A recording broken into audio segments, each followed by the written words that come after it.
Second, the Feast of Unleavened Bread. This 7-day feast begins on the day following the start of Passover.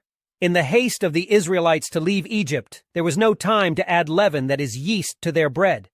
During this time, remembering the hardships in Egypt and how God freed them from captivity, the Jews eat nothing leavened. Leaven often represents sin and decay in the Bible. Once incorporated, yeast becomes an inseparable part of the bread. The same is true for sin's effect on our lives. The Jews were constantly sacrificing unblemished animals to temporarily atone for sin. Only the Messiah, the perfect sinless sacrifice, could offer a permanent solution.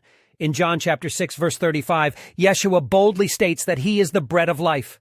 Not only does he remove our sins, he nourishes our souls. With the Feast of Unleavened Bread, the Lord is pointing out that we have been set free and delivered from bondage as the children of Israel were in order to worship and serve him in spirit and in truth. The Passover lamb died to deliver and redeem us to be true worshipers and children of the Most High. We are to reflect him by his Spirit in and through us, in holy conduct, words and deeds to the glory of his Father. As his children, we are making pilgrimage to the promised land, which is his eternal holy kingdom, the blessed hope of all the redeemed who are longingly looking up and waiting for him. It can be referred in Hebrews chapter 9, verse 28.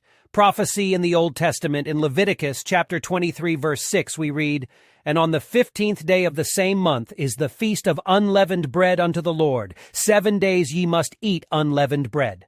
How fulfilled in the New Testament. In 1 Corinthians chapter 5, verses 7 and 8, we read, "Purge out therefore the old leaven, that ye may be a new lump, as ye are unleavened. For even Messiah, that is Christ our Passover, is sacrificed for us. Therefore let us keep the feast, not with old leaven, neither with the leaven of malice and wickedness, but with the unleavened bread of sincerity and truth."